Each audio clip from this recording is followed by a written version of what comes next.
Hi guys welcome back to my channel Aritri vlog video তোমাদের সবাইকে অনেক অনেক স্বাগত আর ভালোবাসা জানিয়ে আজকের ভিডিওটা এখন থেকে স্টার্ট করছি। একদম সকালবেলা সবাইকে সুপ্রভাত। সকালবেলা বলতে মোটামুটি 9টা মতন। তো চলো আমি এই যে আজকে রেডি হয়ে নিয়েছি, তার কারণ আজকে হলো নীল ষষ্ঠী। এই যে আমার নীল, এর জন্য আজকে উপোস রেখেছি। সবাই করে, প্রত্যেকটা মায়ের এই উপোসটা করে নীল ষষ্ঠীর জন্য। তো চলো এখন যাব বাবার মাথায় জল ঢালতে। তো আগে ঘরে ঢালবো, ঘরের বাবা আগে, তারপরে বাইরে যাব। তো চলো আজকে ভিডিওটির সাথে তোমাদের সাথে থাকো। সবাইকে অনেক অনেক শুভেচ্ছা নীল ষষ্ঠী। তো চলো। আর এই যে লাল পের সাদা শাড়ি পরে নিয়েছি। ভাবলাম যে আবার কী শাড়ি পরবো না পরবো, তার থেকে লাল পের সাদা শাড়ি পরে না একটা ভক্তি ভক্তি ভাব চলে আসে, মানে বলে বোঝাতে পারবো না। তাই ভাবলাম চলো এই শাড়িটা পরি। স্নান টান করে নিয়েছি। চলো ভিডিওটা এবার কন্টিনিউ করো। ঘরে আগে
আমার কিন্তু ঘরের পুজো কমপ্লিট। এই যে ঘরেও শিব ঠাকুরকে জল ঢেলে দিয়েছি, এবার যাব বাইরে পুজো দিতে। তো ঘরে পুরো পুজোই করে নিয়েছি একচোটে। তো চলো এবার বাইরের মন্দিরে জল ঢেলে তবেই কিছু খেতে পারবো, কারণ সকাল থেকেই কিছু খাইনি, সবই উপোস। আর নীল ষষ্ঠীটা নাকি করতেই হয়। তো যাতে মা বললো মা হলেই নীল ষষ্ঠী করতে হয়, বাচ্চা থাকলে পেটে আসা থেকেই নীলের উপোসটা রাখতে হয়। তো এই নিয়ে হচ্ছে আমার 2 বছর নীল ষষ্ঠী। সামনের বছর করেছিলাম, আর এবছর কিন্তু শ্বশুর বাড়িতে এবছর প্রথম। সামনের বছর ছিলাম বাপের বাড়ি, আর যে বছর পেটে ছিল সে বছর আর জল ঢালেনি, এমনি উপোস করেছিলাম, মানে গায়ে উপোস।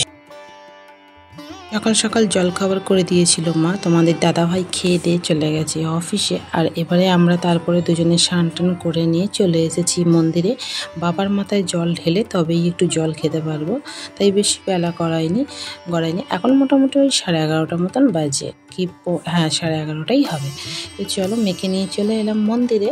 মন্দিরে কিন্তু আমাদের ব্রাহ্মণ আসে না, এখানে যে যার সবাই নিজে এসে বাবাকে ভালো করে নিজের মতন করে পুজো দেয়, মানে পুজো করে। ব্রাহ্মণ এলে কি হয়, মন্ত্রটা একটু বলা যায়, কিন্তু আর কি করা যাবে, যেখানে যেটা নিয়ম। এখানে ব্রাহ্মণ একবারই আসে শিবরাত্রির দিন, কিন্তু আমার বাপের বাড়ি এলাকায় আজকের দিনেও ব্রাহ্মণ আসে। তো যাই হোক চলো আমি বাবাকে এবার পুজোটা দিয়ে দিই।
पिया को मना मानत नाही रे, पिया को मना मानत नाही रे, पिया को मना मानत नाही रे।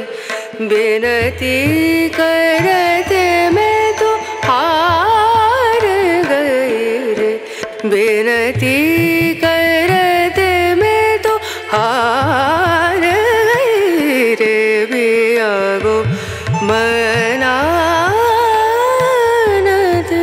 नाई रे।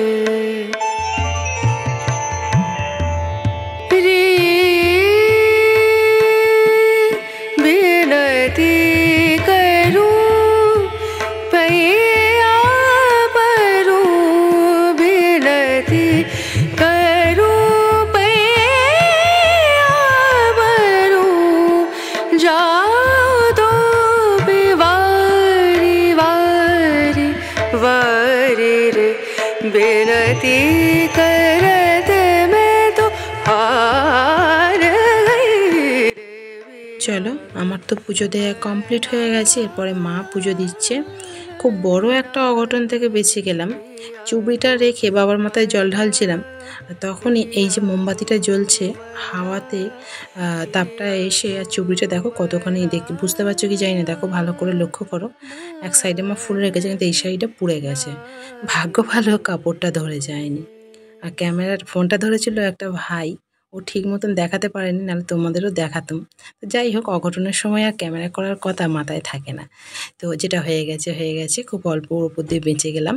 আর এই যে এখন বসে পড়লাম পুজো দিয়ে, আর সবাই দেখো এক এক করে আসছে আর পুজো দিচ্ছে। বাড়িতে একটু বাতাসা ভিজিয়ে রেখে গিয়েছিলাম, তো এসেই সেই বাতাসা জলটা একটু ঢালগুল করে আর খেয়ে নেবো। আর কি ভাল লাগে খেতে, এখন মিষ্টি ফিষ্টি কিছুই ভালো লাগবে না। এক গ্লাস ঠান্ডা জল খেতে ইচ্ছে করছিল, তাই একটু ফ্রিজ থেকে জল বার করে আর বাতাসে আমি যাওয়ার সময় ভিজিয়ে দিয়ে গিয়েছি। আর আমার মেয়েও খায় বাতাসার জলটা। তাল মিছরি ওর জন্য কেনা আছে, কিন্তু আমি এখনও ওটাকে ভাঙিনি।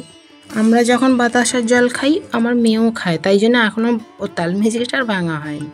তো চলো, খাওয়া তো কমপ্লিট। খাওয়া বলতে সবাই একটু করে জল খেয়ে নিয়েছি, এবার রান্নার কাছে চলে এসেছি। তো আজকে তো নিরামিষ, লুচি বা পরোটা খাওয়ার দিন, কিন্তু আমার পেটে তো একদমই লুচিটা সহ্য হবে না। তাই মাকে বললাম হালকা করে একটু ডালিয়া করতে। তোমার দাদাভাই নিয়ে এসে দিয়েছিল ডালিয়ার প্যাকেটটা, অল্প করে একটু ডালিয়া করছে, দুজনে খাবো, মা আর আমি। আর বাকি তো আর কেউ খাওয়ার নেই আজকে, বাবা তো একটু ভাত খাবে। তো আজকে নাকি কুমড়ো শাকের চচ্চড়ি খেতে হয়। আজকে নান্নাতে অনেকেই জল ঢালতে যাবে, আর ওই নান্নাতেই কুমড়ো শাক, কুমড়ো ডাঁটা, কুলকুটো, তেঁতুলকুটো সব কিছু আজকে পাওয়া যায়। আর আজকে এগুলো খুব বিখ্যাত, আজকের দিনে নাকি খেতে হয়। তো তাই জন্য আজকে তারই আয়োজন। তো এখন বসেছি চচ্চড়ির আনাজ কাটতে। বেগুন, ঝিঙে, একটু কুমড়ো, একটু আলু, রাঙালু সব কিছু দিয়ে একটা চচ্চড়ি মতন হবে। কুমড়ো শাক তো আছে বটেই। তো চলো, আমি চটচট করে আনাজটা কেটে দিচ্ছি, মা তরকারিটা চাপাবে। মা ওদিকে এখন ডালিয়াটা চাপাচ্ছে। আর আমাদের না, যখন চচ্চড়ি হয় সমস্ত কিছু আনাজ দিয়েই হয়। আর এটা তো নিরামিষ চচ্চড়ি, তাই সমস্ত রকম আনাজ না পড়লে একদমই খেতে কিন্তু ভালো লাগবে না।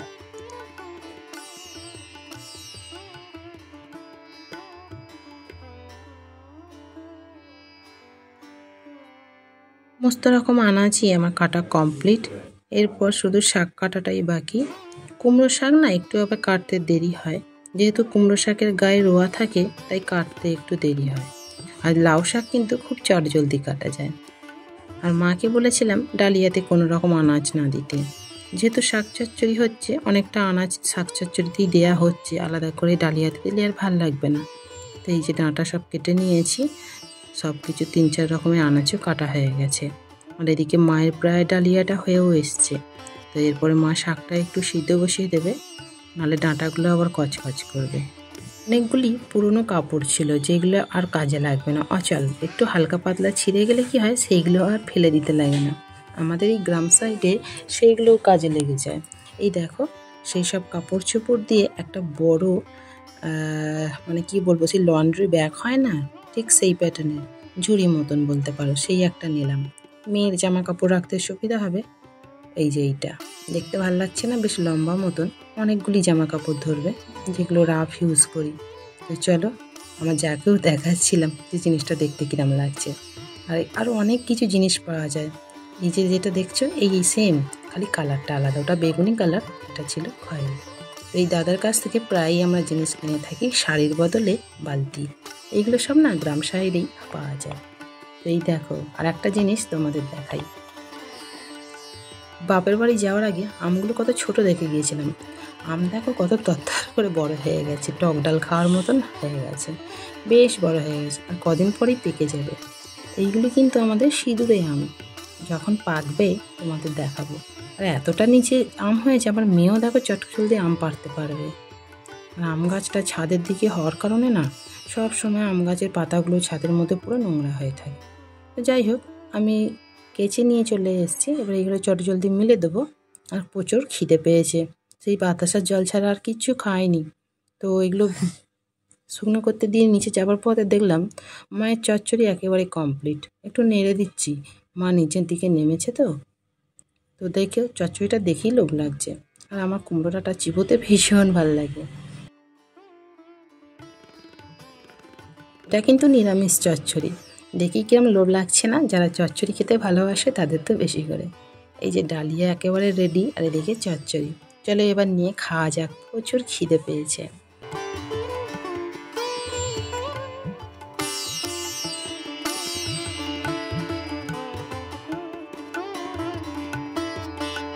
মা ওদিকে বাবাকে ভাত বেড়ে দিচ্ছে, তাই এইগুলো একটু আলাদা জায়গায় রাখা আছে, কারণ এটা তো নিরামিষ। বাবারা এখন ঘরে বসে খাচ্ছে আর আমরা দুজনে বাইরে খাবো।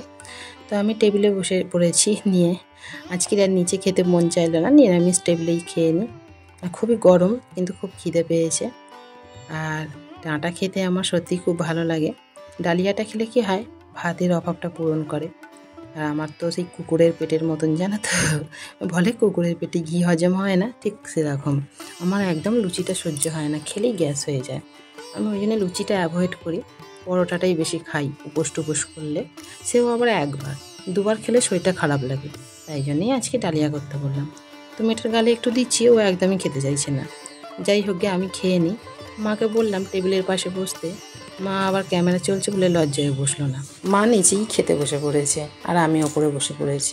তো যাই হোক, চলো আজকের ভিডিওটি আর বাড়াবো না, খেয়ে দিয়ে লম্বা টানা একটা ঘুম দেবো। আর মেয়েকে তো আমি অলরেডি খাইয়ে দিয়েছি, ওকেও আজকে নিরামিষই খাইয়েছি, ডাল চালটা দিইনি, শুধু সবজি দিয়ে একটু স্যুপ করে দিয়েছিলাম। তো চলো আজকের ভিডিওটা তোমাদের কিরম লাগলো অবশ্যই আমি কমেন্টে জানিও, লাইক করো আর একটু শেয়ার করে দিও। যারা এখনও নতুন আছো, আমার ফ্যামিলিতে আসোনি, তারা চটজলদি আর ফ্যামিলিতে যোগ হয়ে যাও। তো চলো গাইস, আর বাড়াবো না, সবাই ভালো থেকো, সুস্থ থেকো। কিরম নীলষষ্ঠী কাটলো কমেন্টে জানিও। টাটা, বাই, দেখা হবে কাল।